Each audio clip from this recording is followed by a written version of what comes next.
हाँ okay students, ये हमारा अल्टरनेटिंग करंट का लेक्चर नंबर 3 है। ठीक, आप इसमें हम जो है कल जो थ्योरी कराई थी आरएमएस वैल्यू ऑफ करंट और एवरेज वैल्यू ऑफ करंट, उसके आगे आज प्रोसीड करेंगे।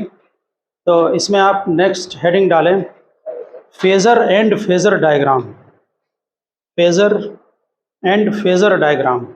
और इसको ज़रा समझने की कोशिश करें। ये जो टॉपिक है ये सिंपल हार्मोनिक मोशन से थोड़ा रिलेटेड है। हम इसको जो है फेज़र में PHASOR, phasor and phasor diagram लिख लिया। चलिए देखिए एक सिंपल हार्मोनिक मोशन में एक आर्टिकल था कि जब कोई पार्टिकल यूनिफॉर्म सर्कुलर मोशन में मूव करता है। यूनिफॉर्म सर्कुलर मोशन का मतलब क्या होगा? यूनिफॉर्म हम शॉर्ट में लिख रहे हैं UCM, यूनिफॉर्म सर्कुलर मोशन में एंटी क्लॉकवाइज मूव कर रहा है पार्टिकल। A से B गया, B से C और C से D आ गया। हाँ, यूनिफॉर्म सर्कुलर मोशन का मतलब है कि स्पीड कांस्टेंट रहेगी। जैसे अगर 5 मीटर पर सेकंड है तो सर्किल में मूव करते समय हर समय स्पीड 5 मीटर पर सेकंड। वेलोसिटी तो चेंज होनी है क्योंकि डायरेक्शन चेंज हो रहा है, इसलिए वेलोसिटी चेंज हो गई। ठीक है ना, स्पीड कांस्टेंट रहेगी। ठीक, अब जरा समझने की कोशिश करें। अगर मान लो कोई पार्टिकल किसी समय A पॉइंट पर है, ठीक, इससे अगर हम सामने वाले इस पर डायमीटर पर परपेंडिकुलर डालते हैं तो कहां पर गिरेगा परपेंडिकुलर? O पर। ठीक, ये पार्टिकल मान लीजिए A से पहुंच गया A डैश पर। अब परपेंडिकुलर कहां जाएगा? O से किधर जाएगा? पार्टिकल एंटी क्लॉक मूव कर रहा है। यहां से टाइम हमारा स्टार्ट होता है t0। ठीक, पहले पार्टिकल A पर था, हमने इससे सामने वाले डायमीटर, कौन सा डायमीटर है ये? BD, इसमें परपेंडिकुलर डाल दिया। कहां आया? O पर गिरा। ठीक है, अब पार्टिकल A से पहुंच गया A डैश पर, तो परपेंडिकुलर कहां जाएगा? O से B की तरफ। कहां पहुंचा परपेंडिकुलर? ये आया परपेंडिकुलर, यहां पर पहुंच गया ना।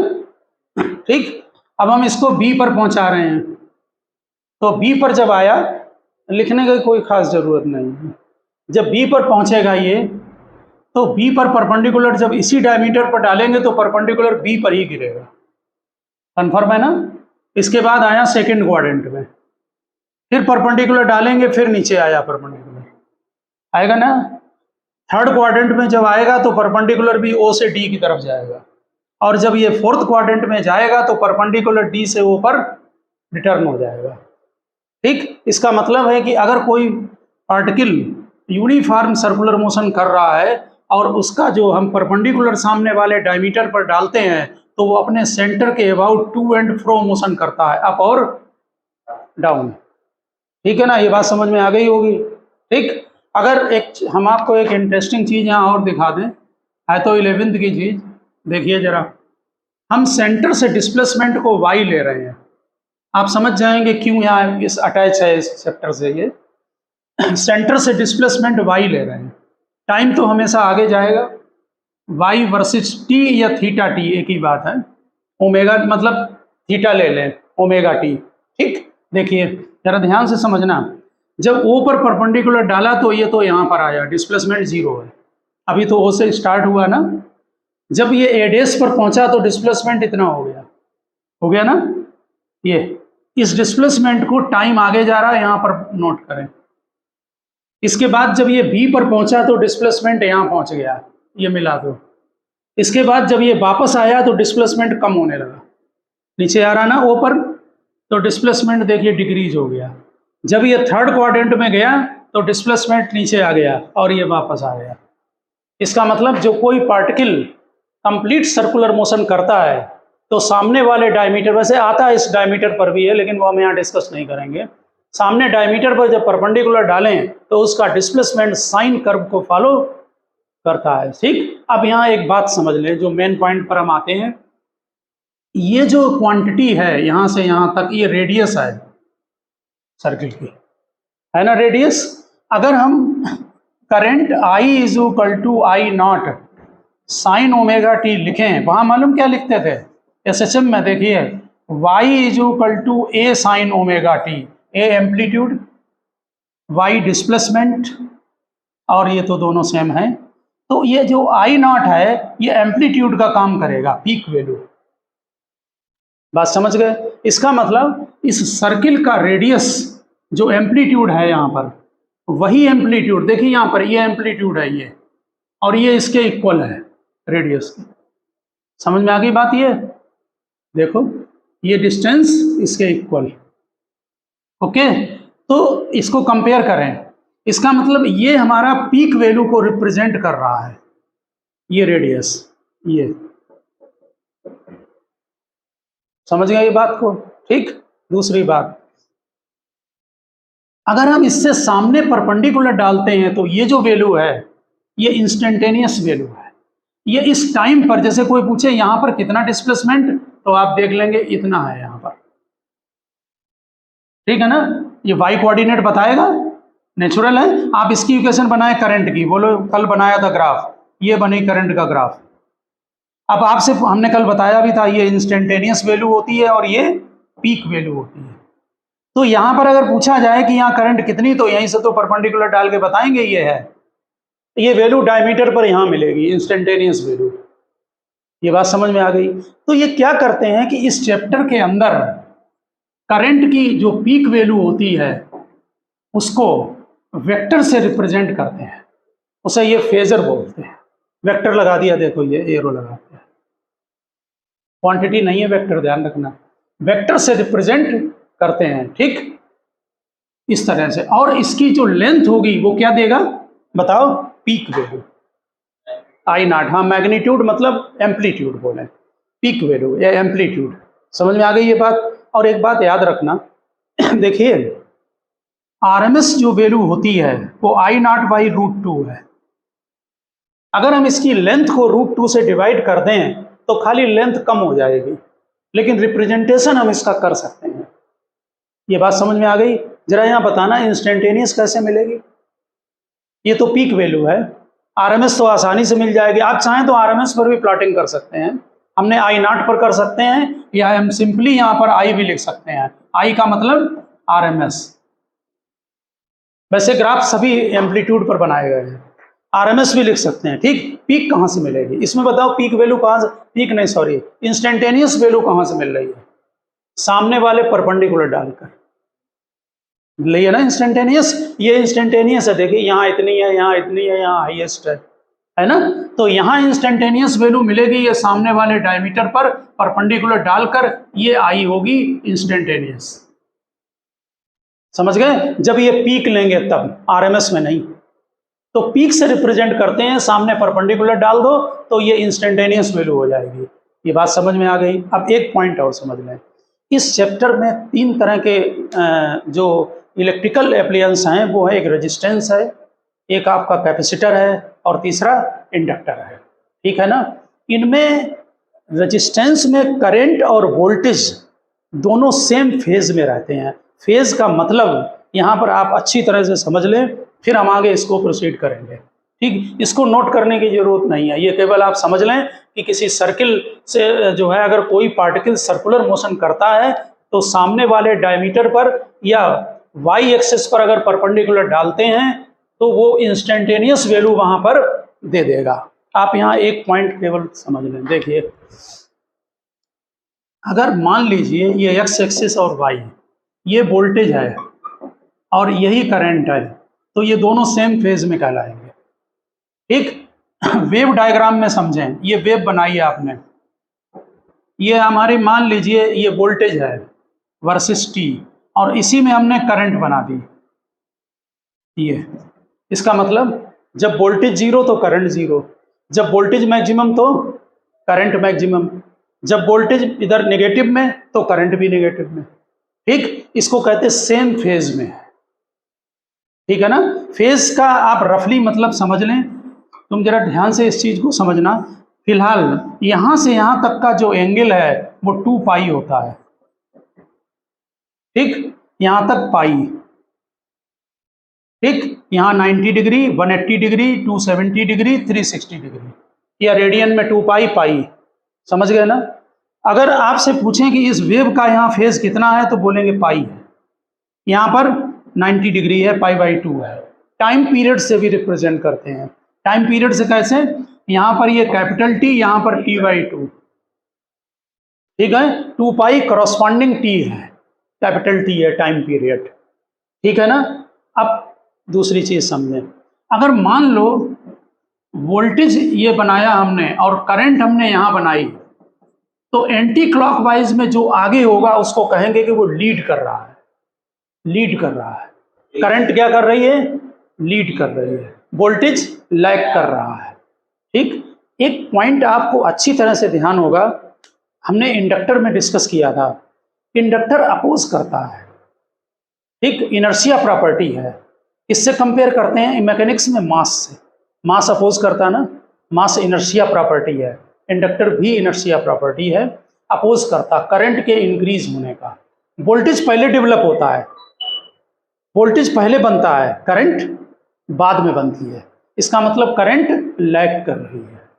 और हमने आपको बताया भी था कि जैसे स्विच ऑन करो, जैसे ही स्विच आप ऑन करेंगे क्या होगा? इंडक्टर कैसे बिहेव करता है डीसी में?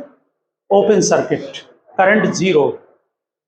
समझ गया ना? वोल्टेज पहले मेंटेन होगा, यानी कि करंट लैग करती है। ठीक इसका उल्टा कैपेसिटर में है। कैपेसिटर में जैसे स्विच ऑन करो, कैपेसिटर शॉर्ट सर्किट का काम करता है, डीसी में उल्टा है। समझ गए ना? और after long time capacitor open circuit का काम करता है। क्यों? बहुत आसान चीज है, जब बैटरी को कैपेसिटर से अटैच कर देंगे तो कैपेसिटर तो चार्ज हो जाएगा, और बीच में गैप होता है तो फिर उसमें करंट फ्लो नहीं होगी। अरे बीच में गैप नहीं है पॉजिटिव और नेगेटिव की प्लेट के बीच में, तो करंट कहाँ से फ्लो होगी? करंट तो जब फ्लो होती है जब कंटिन्यूअस वायर हो। आप समझ गए ना? इसका मतलब कैपेसिटर में इनफाइनाइट टाइम पर करंट जीरो होती है।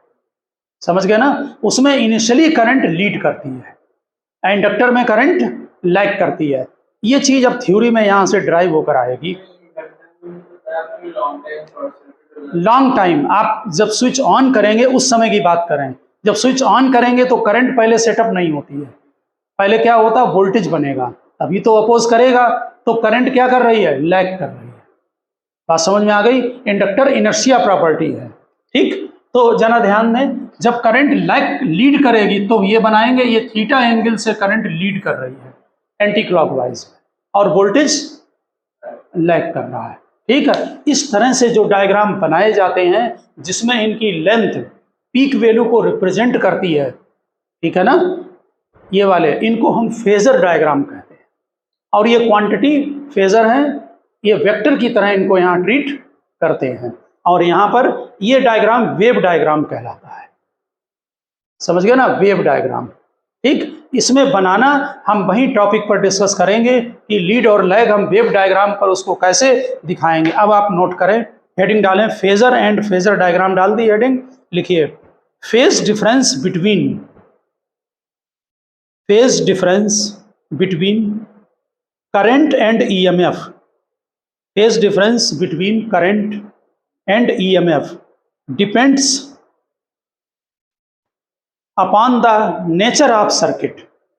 Phase difference, current and EMF depends upon the nature of the circuit. Nature का मतलब रेजिस्टेंस, इंडक्टेंस और कैपेसिटर से लिखा। Nature of the circuit elements लिखा है, सर्किट एलिमेंट्स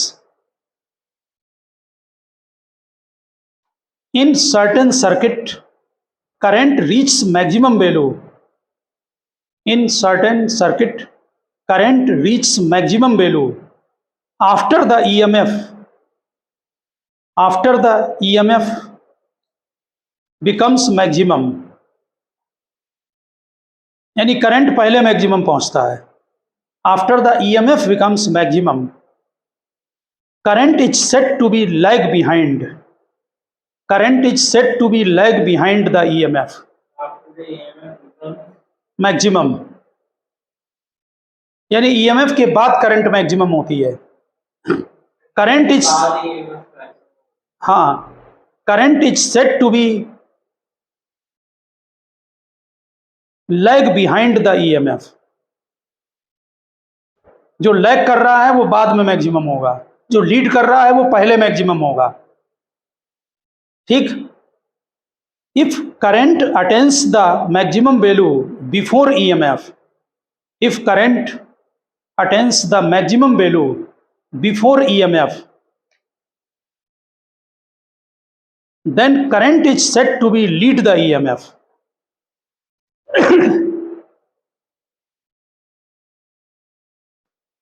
लिखा, then current is said to be lead the EMF. In order to simplify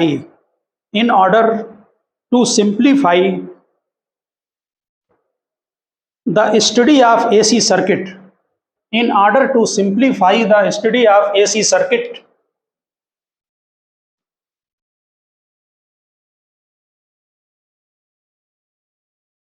it is preferred to treat AC as vectors and prefer to treat AC यानी alternating current and voltage भी लिख दो,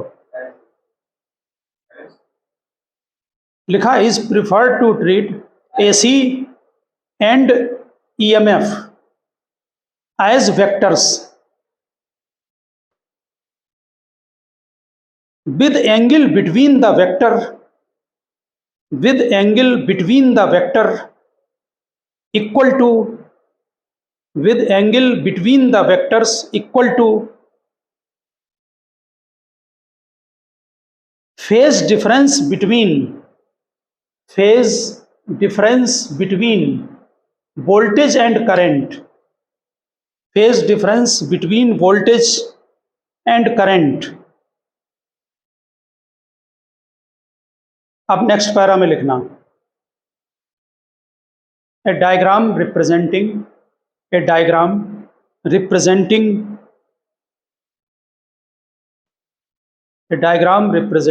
AC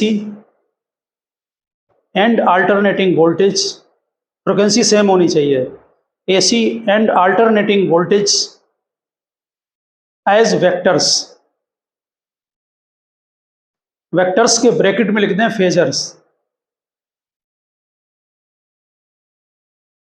with phase angle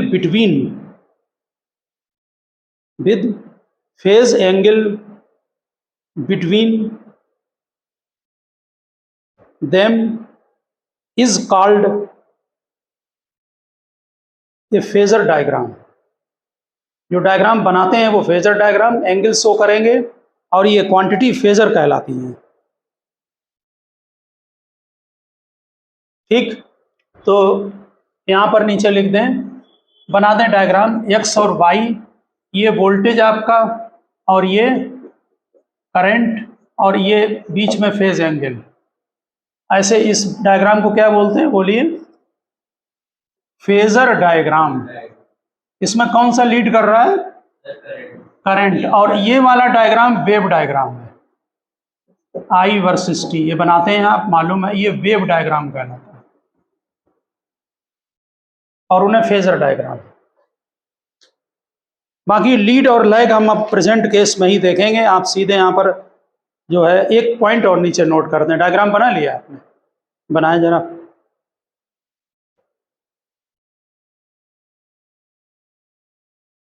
बस एक wave बना दो और phasor बना दो, तो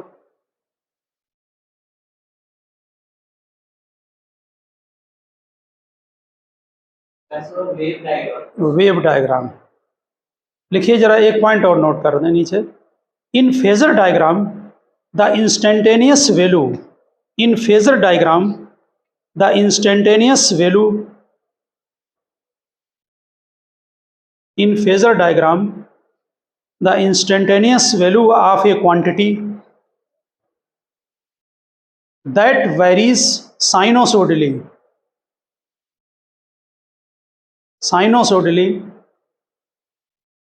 with time is represented by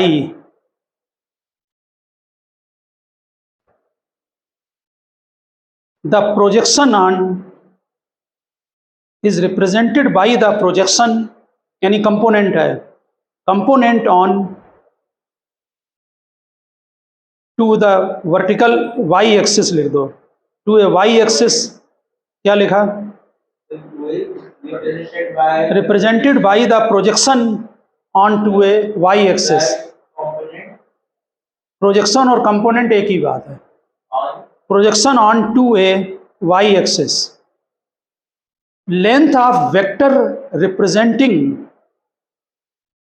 the amplitude of quantity, length of vector representing the amplitude of quantity. यहाँ पर देख लीजिए हमने एम्पलीट्यूड बना रखा है, इसकी लेंथ एम्पलीट्यूड होगी और इंस्टेंटेनियस कहाँ मिलेगा, इससे यहाँ सामने परपेंडिकुलर डालें, ये वैल्यू इंस्टेंटेनियस होगी। सामने वाई एक्सिस पर परपेंडिकुलर डालें और उस पर जो वैल्यू आएगी वो इंस्टेंटेनियस होगी। समझ में आ गई बात। अब आप हेडिंग डालें AC circuit containing pure resistance. अब सर्किट स्टार्ट होंगे, लिखिए AC circuit containing pure resistance. ध्यान रखना कोई भी सर्किट आइडियली न तो प्योर कैपेसिटर होता है, ना प्योर इंडक्टर होता है और ना कोई प्योर रेजिस्टेंस होता है, ठीक है ना। इसको आगे बताएंगे। तो ये रेजिस्टेंस लगा दिया, AC circuit containing pure resistance. हाँ, एसी का ध्यान रखना, ये सिंबल है, यहाँ वेव बना देते हैं अंदर एसी, ये रेजिस्टेंस और ये सोर्स है वोल्टेज का, साइन वेव की तरह एक वेव बना दो, ठीक है ना। इसमें सर्किट में करते क्या है कि जो सोर्स है उसका हमने ये वोल्टेज एज्यूम कर लिया, वेव की ई नॉट साइन ओमेगा टी, यानी साइन वेव है सोर्स की, ठीक है। इसमें ओमेगा तुम लोग ये ध्यान रखना, यहाँ ऐसा होता है कि जब जनरेटर मूव करता है तो 1 सेकंड में वो, जैसे यहाँ इंडिया में 50 राउंड लेता है, ठीक, तो 1 सेकंड में 50 वेव्स भी बनती हैं सर्किट के अंदर। एसी में क्या होता है, यहाँ पर ध्यान देना इस बात को, जैसे ये एसी सोर्स है, एसी और डीसी में थोड़ा फर्क है। एसी सोर्स में इसका प्लस माइनस बार बार चेंज होता है, पोलैरिटी बार बार चेंज होगी, ठीक। जब ये प्लस है उस समय पूरे सर्किट के अंदर इलेक्ट्रिक फील्ड बनता है, ये बात हम आपको पहले समझा चुके हैं डीसी के केस में, ठीक। अंदर इलेक्ट्रॉन मूव करने लगते हैं डीसी में। यहाँ क्या होगा, यहाँ इलेक्ट्रॉन अगर थोड़ा मूव किया तब तक ये माइनस हो गया, ये प्लस हो गया, तो यहाँ इलेक्ट्रॉन भी अपनी जगह पर वाइब्रेट होते हैं, सिस्टम करते हैं। बात समझ में आ गई ना। यहाँ कोई कंटिन्यूअस मोशन नहीं होता है। दूसरी बात, एक रफ ध्यान रखना कि ये बात जनरल वो है, जो जनरेटर होता है वो 1 सेकंड में 50 राउंड लेता है, वहाँ उसको हम बोलेंगे एंगुलर वेलोसिटी है उसकी, ठीक। जब वो 50 राउंड लेता है तो 1 सेकंड में 50 साइकिल बनती हैं वेव की, पूरे सर्किट में 50 साइकिल बनेगी 1 सेकंड में। बात समझ गए ना। यहाँ पर ये क्या है, एंगुलर फ्रिक्वेंसी है, तो इसलिए ये दोनों मैच करते हैं। यहाँ पर है बात एक ही है, ओमेगा वही है 2π/T। हम जनरेटर के केस, अगर जनरेटर का कोई न्यूमेरिकल दिया होगा वहाँ एंगुलर वेलोसिटी लिख देते हैं, एंगुलर फ्रिक्वेंसी भी लिख सकते हैं, मतलब दोनों एक ही हैं। यहाँ आप ये मान के चलें, ठीक है ना। थ्योरी में केवल ये बताने का मतलब है कि वहाँ कंफ्यूज ना हो जाना, वहाँ एंगुलर वेलोसिटी दी थी, फ्रिक्वेंसी दी नहीं दी, एक ही बात है। देखो जरा, ये सर्किट का वोल्टेज दे दिया है, हमें इसका रेजिस्टेंस में अब हमें करंट का कैलकुलेशन करना है कि करंट कितनी होगी। क्या फार्मूला होता है करंट निकालने का,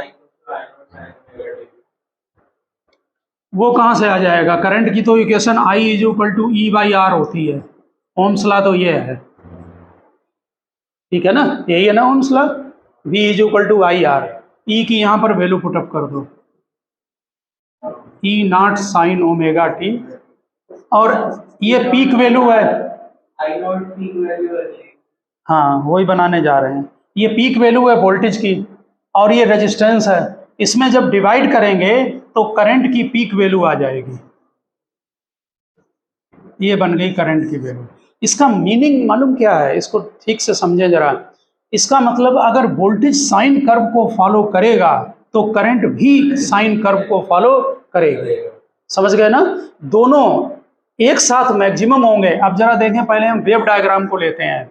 इसका मीनिंग है, अगर ये ईएमएफ की इक्वेशन है, ग्राफ है, वेव डायग्राम, इसमें ई भी बनाएंगे और आई भी बनाएंगे, दोनों बनाएंगे, ठीक है ना। आई को हम इंस्टेंटेनियस के उसमें ले लें। तो ये हमने बनाई करंट की, ये वाली जो डॉटेड वाली है ये करंट की है, और ये वाला ईएमएफ, ये पीक वैल्यू है किसकी, वोल्टेज की, और ये किसकी पीक वैल्यू है, ये करंट की है। आप समझ गए ना। एक साथ आप डायग्राम में चेक कर लो, ये दोनों एक साथ मैक्सिमम है, एक साथ जीरो होंगे।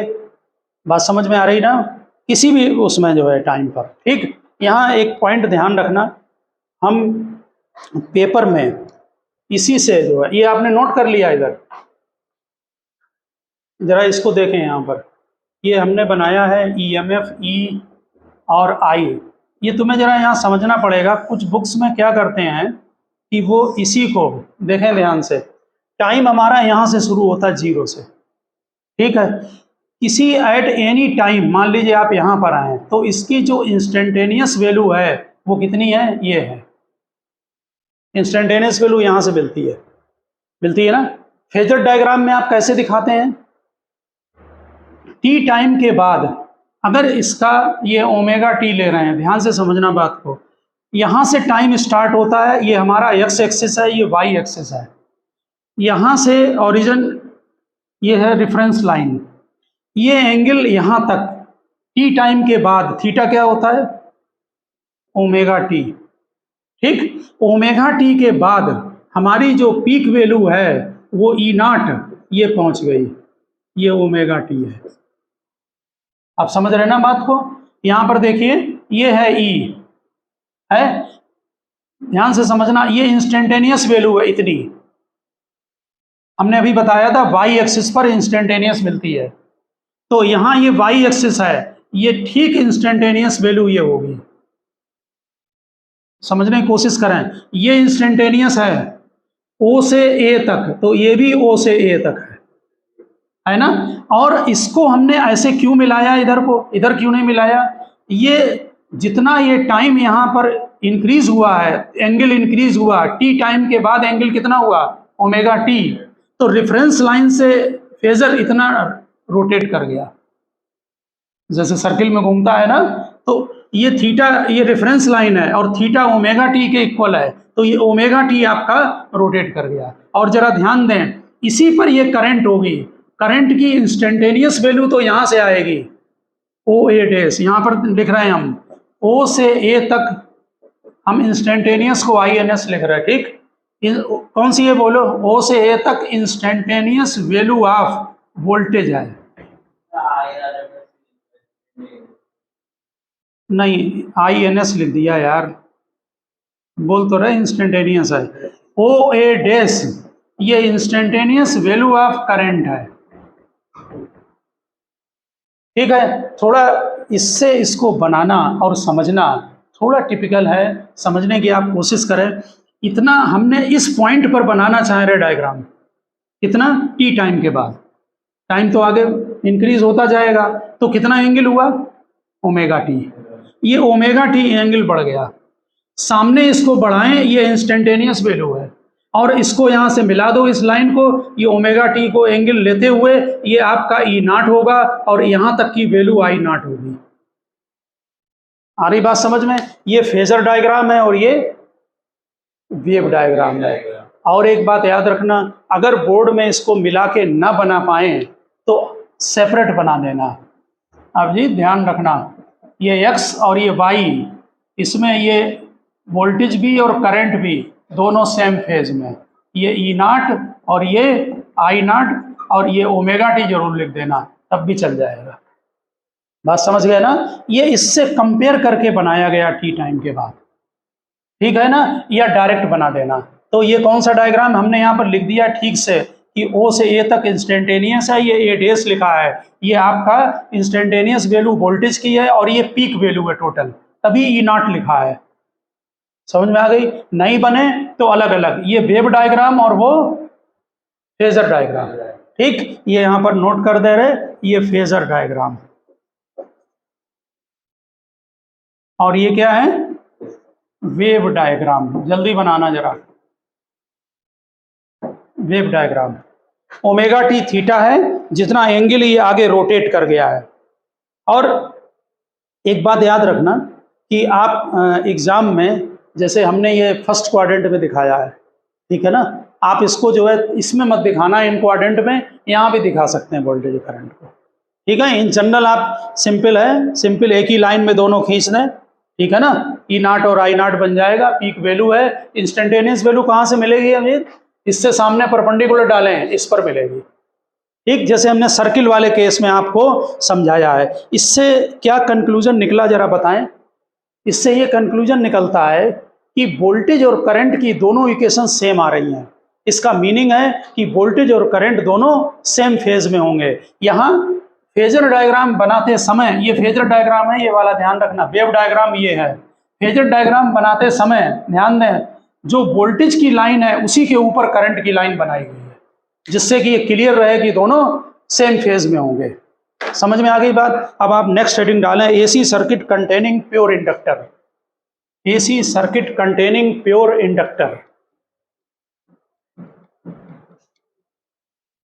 AC circuit containing pure inductor.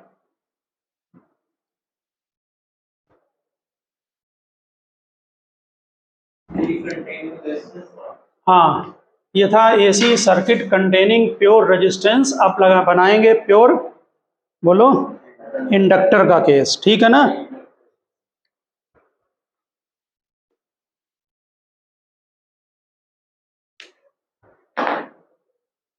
देखिए बोर्ड में डेरिवेशन आते हैं, ठीक से डेरिवेशन समझते जाना। ये हमारा इंडक्टर है और ये वेव बना दिया, ये एसी सर्किट बन गया, पूरा सर्किट हो गया, और सोर्स बना दिया वोल्टेज को। बिल्कुल इसमें भी यही काम करेंगे कि जो इंडक्टर आपने बनाया है इसमें इंडक्टेंस एल ले लें, इसका ईएमएफ एज्यूम कर लें, E is equal to E naught sine omega T. अब ये इंटीग्रेशन रिवाइज हो जाएगा, जरा देखे रहना। बना दिया डायग्राम, लिखें जरा नीचे, consider that a pure inductor, consider that a pure inductor of inductance L, capital L, pure inductor of inductance L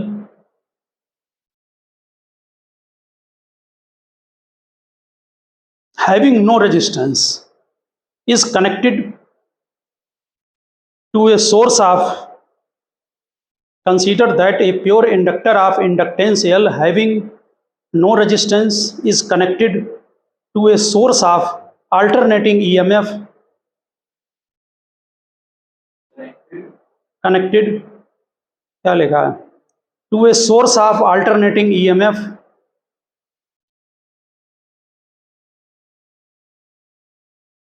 source of alternating EMF given by, ये नोट करो, E is equal to E naught sine omega T, E is equal to E naught sine omega T. नीचे लिखिए, next line में लिखिए by Kirchhoff law, by Kirchhoff law. ये instantaneous voltage है E, ठीक है ना। इसमें जो इंडक्टेंस में EMF इंड्यूस होता है उसका फार्मूला क्या है, minus L D I by D T. तो E minus L D I by D T is, E minus L D I by D T is equal to 0, ठीक, note करें। हाँ हाँ ठीक, लिखिए बाई किरचॉफ लॉ, लिख दिया, लिखा है यहाँ पर सर्किट में। किरचॉफ लॉ होता है क्लोज्ड लूप में नेट वोल्टेज 0। और एक बात याद रखना ऑब्जेक्टिव के लिए, Kirchhoff law is applicable for both DC and AC. Objective में ध्यान रखना, गलती मत करना वहाँ, ठीक है ना। इधर देखिए आगे ऐसे बढ़ाते हैं, प्रोसीड करते हैं। L D I by D, अब जरा डेरिवेशन को ध्यान से देखना। L D I by D T यहाँ लाए, ई की ये वैल्यू वहाँ पर पुटअप करें। ई इज इक्वल टू क्या है, E naught sine omega T, ठीक है। हमें करंट का कैलकुलेशन करना है, ये वेरिएबल साइन ओमेगा टी, ये टी का वेरिएबल है, डी टी को उधर ले जाएं। तो D I is equal to E naught by L sine omega T D T. ठीक, वेरिएबल एक तरफ करें, डी आई को एक तरफ करें और डी टी को दूसरे साइड को ले जाएं।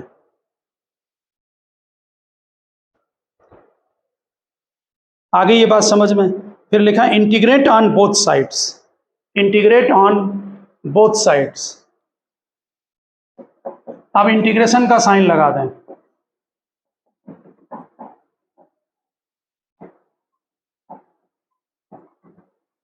ओके, जब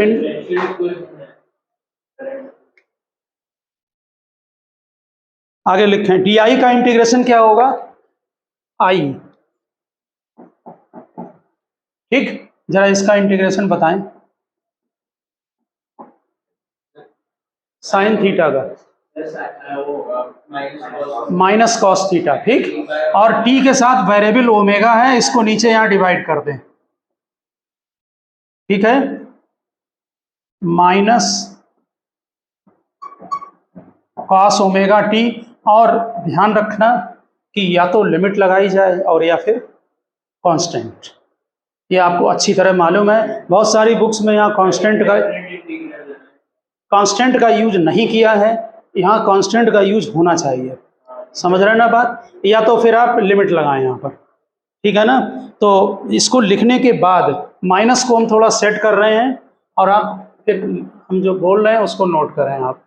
ई naught omega L cos omega T plus constant, हमने माइनस को केवल उधर कर दिया और कुछ नहीं किया। ठीक है ना, देखिए यहाँ पर जो लॉजिक देते हैं, ये जो करंट है ये इंस्टेंटेनियस है, ध्यान से समझना। तो ये वेरिएबल है, टाइम के साथ वेरी कर रही है। ये भी टर्म वेरिएबल है क्योंकि ये टाइम के साथ वेरी कर रहा है।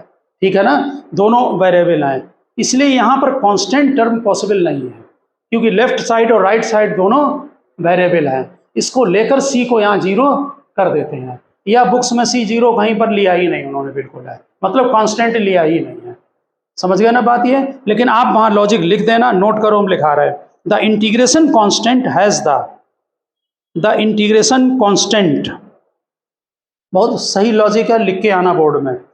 इंस्टेंट क्या लिखा, integration constant has the dimension of current.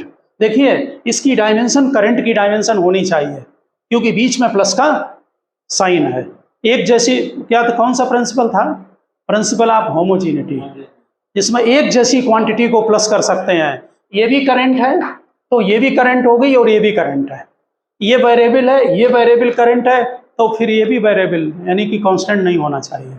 Note करें, integration constant has the dimension of current and is time independent, and is time independent as EMF of the source oscillate, as EMF of the source oscillate symmetrically about zero, as EMF of the source oscillate symmetrically about zero, current must also oscillate symmetrically, current must also oscillate symmetrically, hence no component of current, hence no component of current exists which is time independent, hence no component of current which is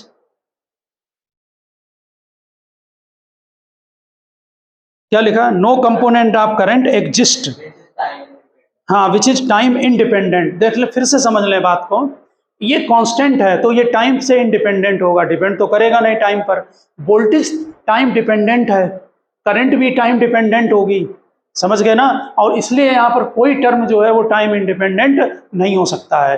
hence लिख दो C is equal to 0, अगर भूल जाओ तो सीधे लिख देना यहाँ पर कि ईयर कांस्टेंट इज इक्वल टू 0 लिख दो तो अच्छा है लॉजिक, ठीक है ना, लेकिन लगा के उसमें लिख आना कि C 0 है।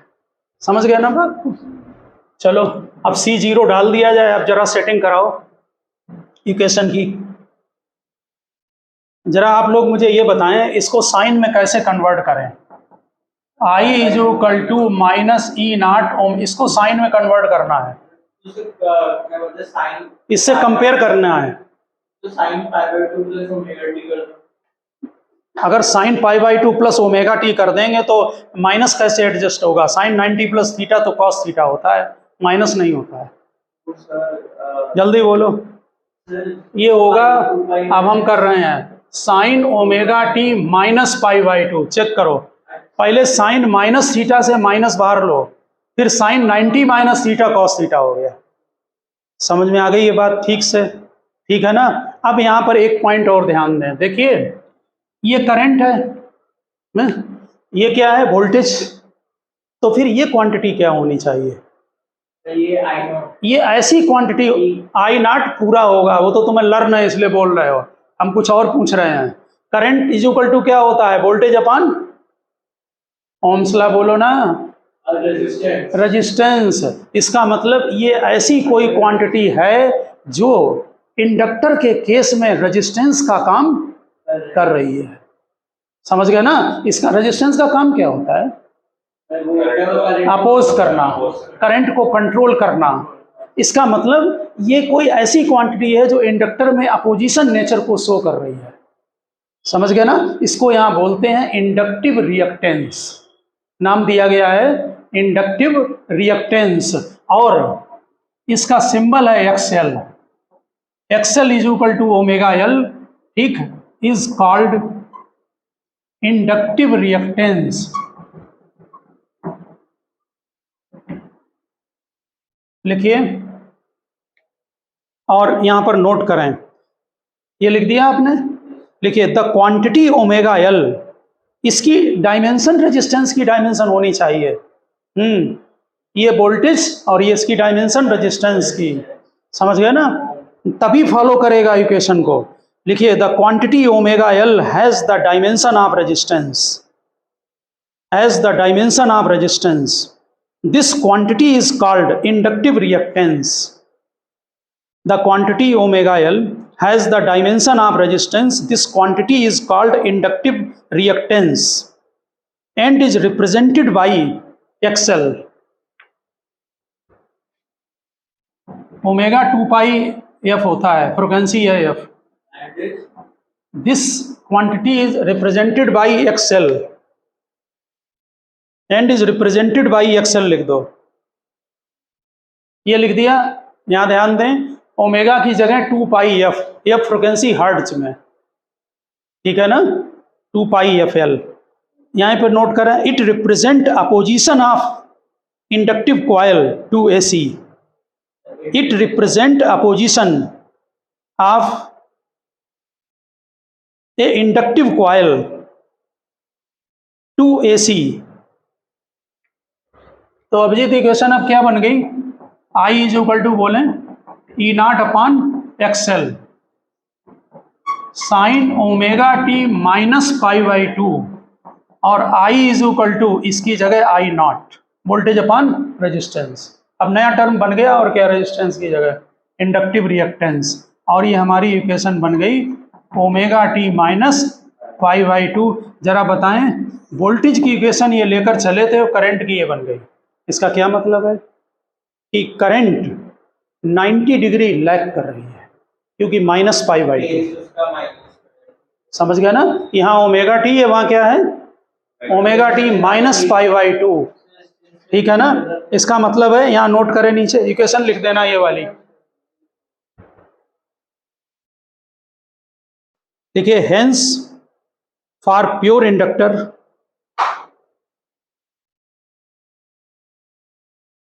current always lag behind. Hence for pure inductor current always lag behind.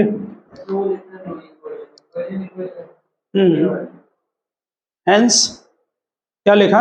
For pure inductor current always lag behind the EMF by pi by 2. Lag behind the EMF by pi by 2, or EMF leads the current, or EMF leads the current by EMF leads the current by π/2। जरा phasor diagram बनाते समय हम आपको समझा दे रहे हैं बात। देखिए, ये हमारी अगर रेफरेंस लाइन है, ठीक है, तो हम वेव डायग्राम के साथ में भी बनाना चाह रहे हैं फेजर डायग्राम। पहले आप यहाँ पर जरा पूरा कंप्लीट समझ लें। जरा देखिए, ये हमारी इक्वेशन है वोल्टेज की, जरा इसको ठीक से समझना आप, EMF की। और ये पीक वैल्यू E0 होगी, तुम्हें मालूम है ना, ये यहाँ E0, ये आपका E वर्सेस जो है वो ω t ले लिया हमने, ठीक है। करंट क्या कर रही है, 90 डिग्री लैग कर रही। अब जरा इसका कॉन्सेप्ट समझ लें। वहाँ बनाने में ध्यान रखना, जो चीज़ लैग करेगी वो उतने एंगल बाद मैक्सिमम होगी। बस एक कॉन्सेप्ट ध्यान रखना, जो लीड करेगी वो पहले मैक्सिमम होगी।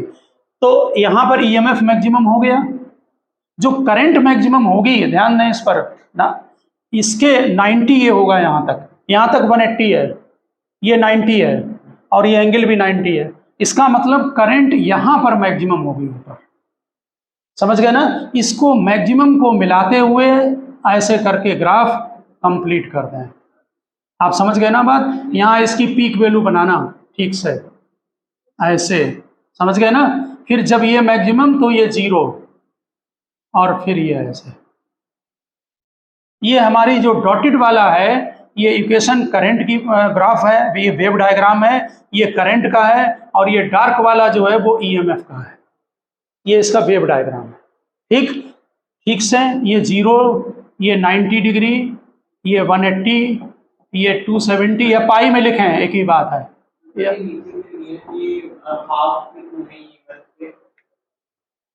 90 डिग्री का यहाँ से यहाँ तक 180 होता है, यहाँ से यहाँ तक 90 होता है। पहले वोल्टेज मैक्सिमम हुआ, उसके बाद करंट मैक्सिमम हुई, बस मैक्सिमम को हमने कैच किया।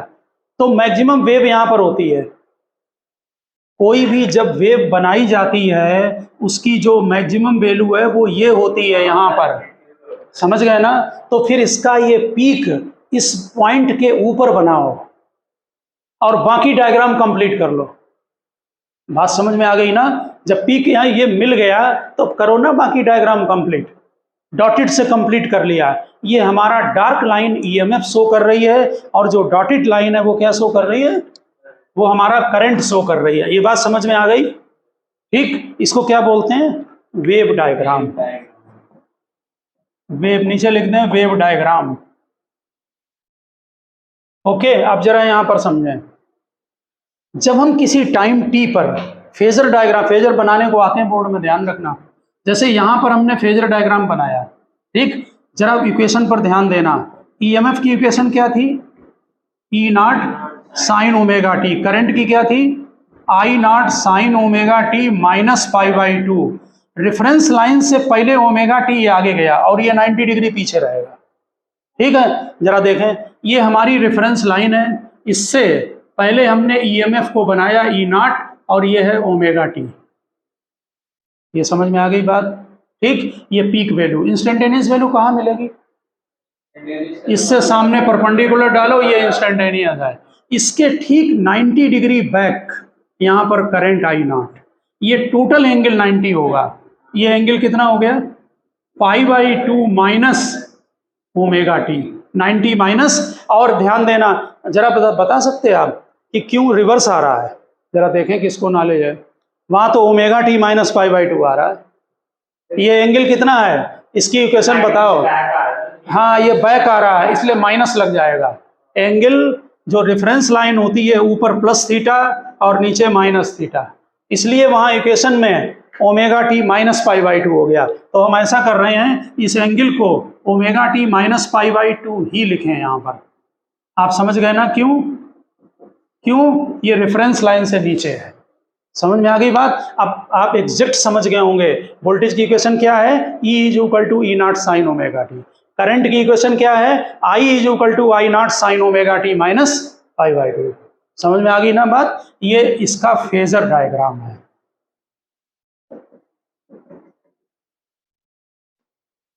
ठीक है ना।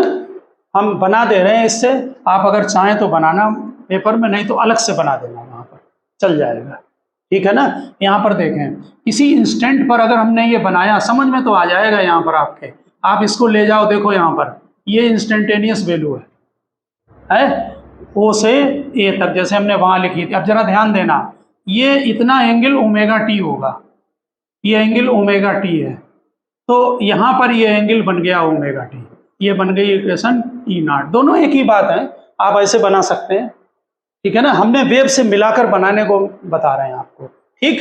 करंट का देखिए यहाँ पर, ये करंट वाली इक्वेशन है, डॉटेड वाली, देखिए इसको ले जाइए पीछे बैक, ये इंस्टेंटेनियस वैल्यू देगा करंट की, यहाँ पर देगा, और इसको यहाँ से मिला दो, ये आपका आई नॉट हो गया, और ये एंगल नीचे है तो ये ऑटोमेटिक नीचे आपका बन गया, कितना बना बोलो, ओमेगा टी माइनस π/2। चाहे इसके साथ बनाना चाहे अलग बनाना, लेकिन ठीक से समझ गए ना बात। तो ये आपका कौन सा डायग्राम है, ये भी फेजर डायग्राम है, एक ही है दोनों डायग्राम, हमने केवल आपको अलग अलग समझाए हैं, कुछ बुक्स में एक साथ बने हैं, कुछ में अलग बनाए गए हैं।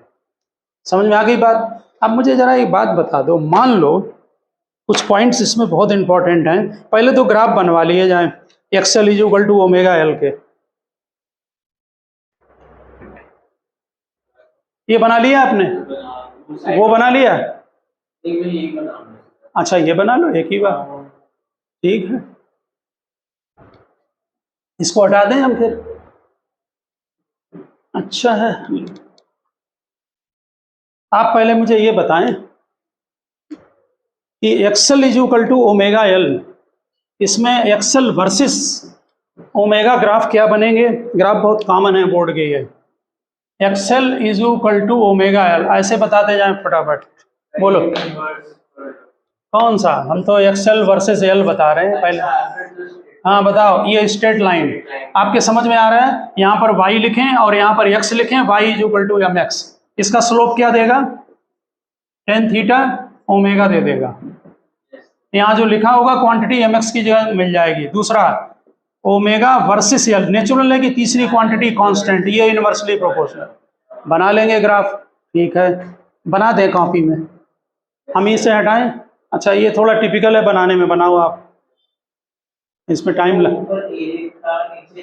अरे हमने वो ए डैश लिख दिया है, ओ ए जो है यहाँ पर, ओ से ए तक, ये इंस्टेंटेनियस वैल्यू ऑफ किसकी है बोलो, वोल्टेज, और ओ ए डैश क्या होगा, हाँ इंस्टेंटेनियस वैल्यू ऑफ करंट होगी।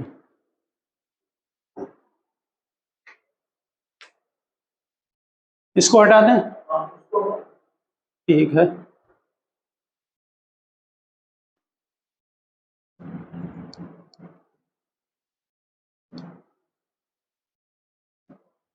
अगर मान लो इस डेरिवेशन के अंदर जो आपने वोल्टेज इक्वेशन को रेफरेंस पॉइंट लिया था, अगर करंट को बेस बनाए, यानी कि I is equal to I naught sine omega T, तो वोल्टेज इक्वेशन क्या बनेगी, if I is equal to I naught sine omega T, बताओ जरा।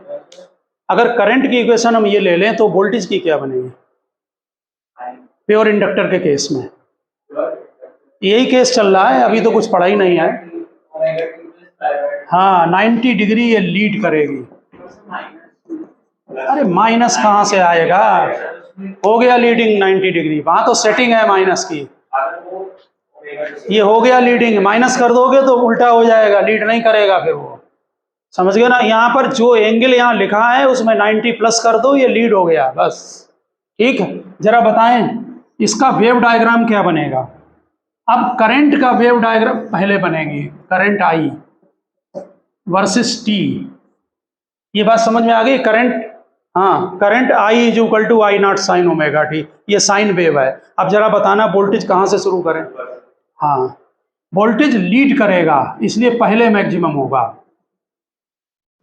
बिल्कुल सही, अगर आप क्लास में ठीक से सुना है, ये ईएमएफ का समझ गए ना, लीड करेगा, लीड करने का मतलब पहले मैक्सिमम, ये इसका वेव डायग्राम है, मिक्स नहीं करना, वहाँ डेरिवेशन उसका था, अगर पेपर में ये आ जाए कि इसका बनाओ तो फिर ये बनाना, इसका फेजर डायग्राम बोलो, इस इक्वेशन का फेजर डायग्राम बोलो, क्या बनाए पहले, लैग करेगी करंट, ठीक, करंट लैग करेगी, ध्यान रखना हमेशा, और वोल्टेज लीड करेगा। जरा तुम बनवा दो मुझे। हाँ, ये ओमेगा टी और ये यहाँ पर बनेगी ई नॉट आई नॉट, और ये एंगल होगा, ये भी फेजर डायग्राम है इसका, लेकिन तब इक्वेशन ये होंगी। बात समझ गए ना? इसलिए बता दिया बोर्ड में, कहीं ऐसा ना हो वो इक्वेशन दे दें कहीं जरा इसका फेजर डायग्राम बना दो, तो वही वाला बना दो जो लर्न कर रखा है। समझ गए ना?